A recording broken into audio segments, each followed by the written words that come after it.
everybody, welcome back. So we're back in the pocket concertina book, and today we're going to be doing an abstract like woodland, come meadow, garden, whatever it is you want to call it. So I've started off with some de-stressed ink, just in a little ink pad. I've just swirled it all over and smudged it everywhere and done all random marks with it, and now I'm just spraying it with some water. So I'm only just showing you this. This is a start of how that you can build up your work. I'm just doing this my way, and I'm just doing it quick and rough, just to give you an idea of some of the things that I do when I want to, get my work ready. So while it's still wet, I'm smudging them by putting the concertina book back together and letting it, smudge all together. Then when I open it out, it's all smudged.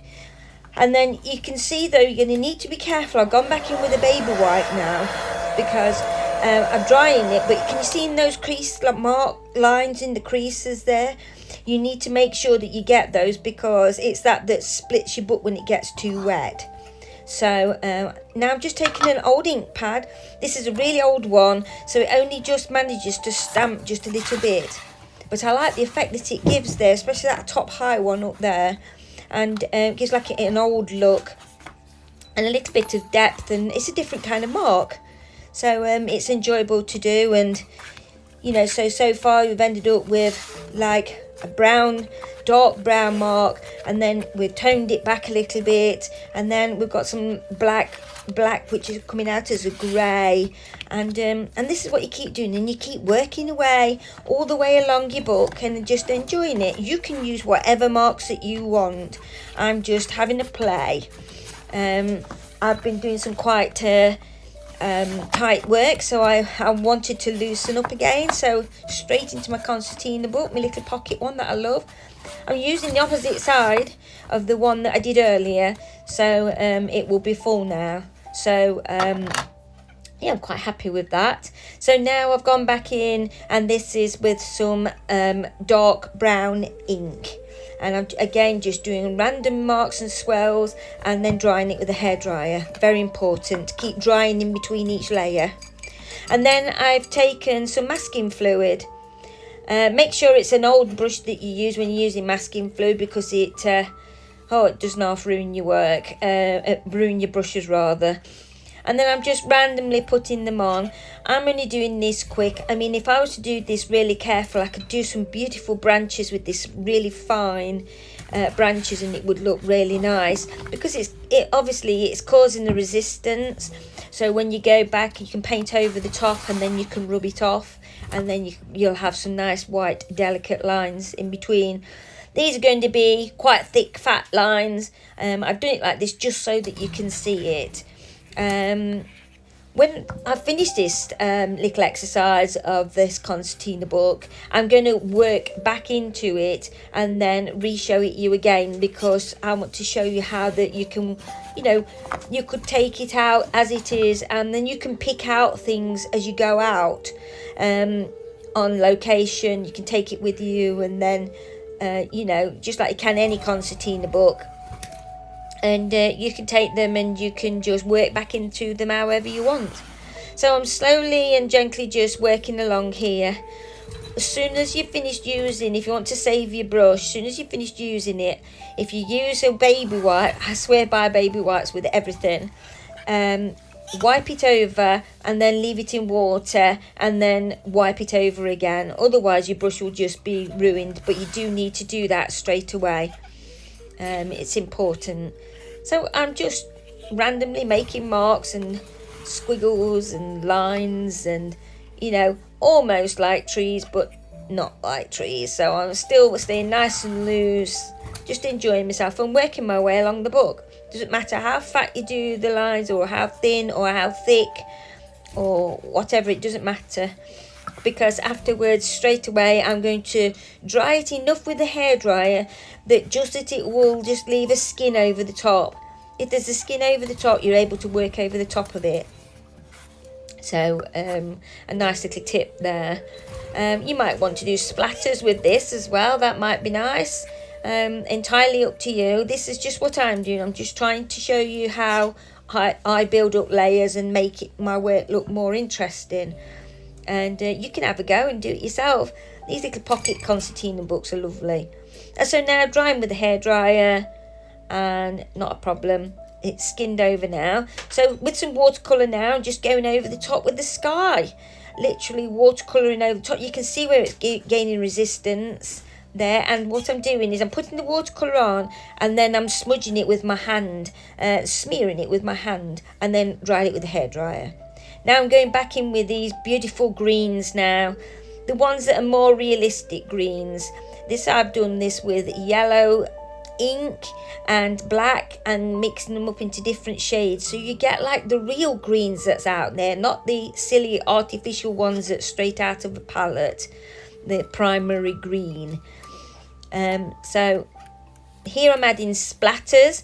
I can't really show you this, and you can only see them appearing on the paper, but I'm just doing those with an old permanent brush marker. You can use a Sharpie pen if you want to. That you know, but once you've done them all your splatters where you want them, do them at different angles, so they're not just coming straight forward or just flicked on.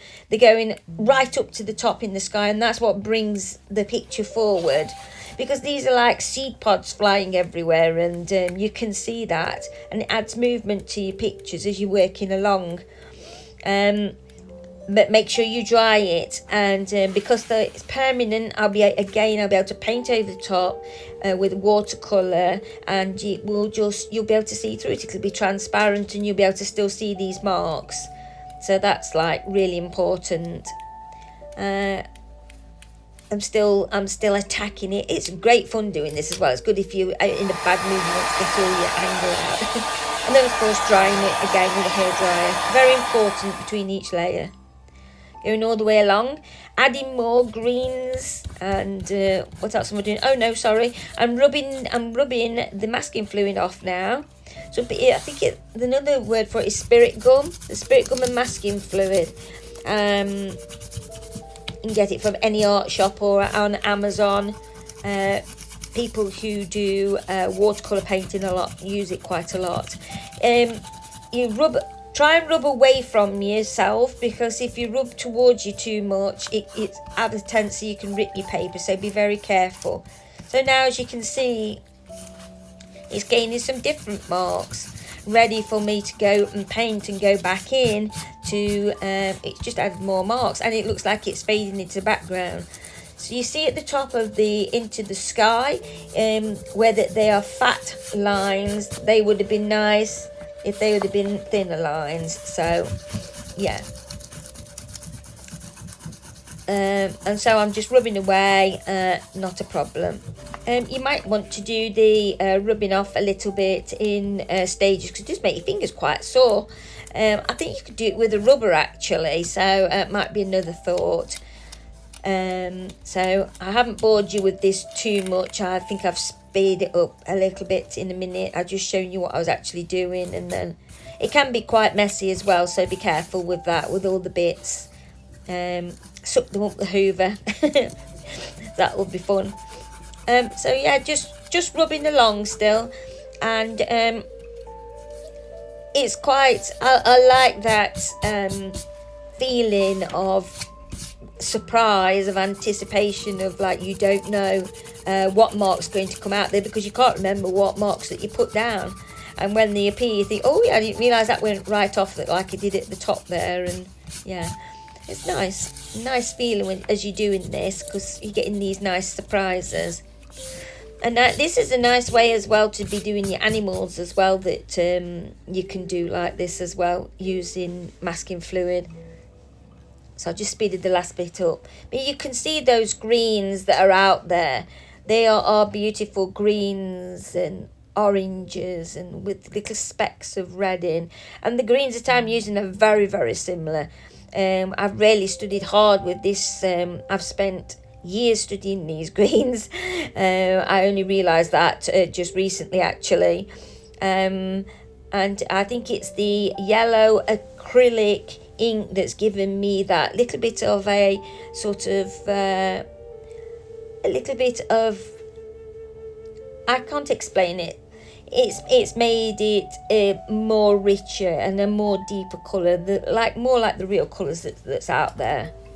And as you can see, and it's the same with the skies, you know, the more soft and the more loose that you stay with it, the better it is. So here now I'm adding red splatters. Same sort of thing. I'm doing some fine, I'm doing some thin, I'm doing some fat, some big splodgers and things. So these are now going to be your imitation abstract little flowers that are now appearing in these greens that will give it that little bit of a pop. I've only just learned how to do that, to make what colours pop against each other from doing Louise Fletcher's course, which I'm thoroughly enjoying at the moment still. Like any course, you know, you only get out what you put in, so it's nice to come on here and just loosen up with you guys and just relax.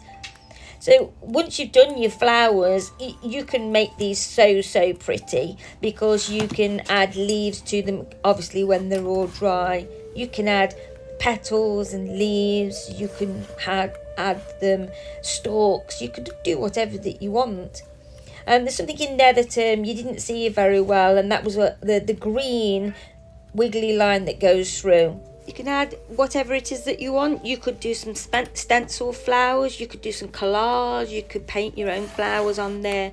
And this is what I'm saying about you can go back in, but you've got the basics behind you. You know, you've got all those beautiful greens, you've got the skies, you've got the sea pods flying into the air, you've got either poppies or whatever it is that you want. And just enjoy it. You know, it's abstract painting, and this is why it's such fun. Yeah. So those lovely greens, look, there with diesel. So I'm come back in and I'm drying again now. And then now I'm adding some white splatters. I used white gesso for this, and I'd nearly run out of white gesso, so I thought I could add a little bit of water to it, because it really is very white, and it makes them stand out again. And again, like I said, you can draw around the petals if you want to, or circles, or steal like an artist, and you can do whatever it is that you want. And you can put branches in there, you can put twigs and bushes and whatever it is that you want. But there, look, you've got your basic lines. Yes, that's what I was telling you about, was the green lines, the squiggly lines that's in there. I've done those with woody pencils. So yeah, so I hope you like the overall result when you stand back and look at it. Okay, thank you for watching. Bye.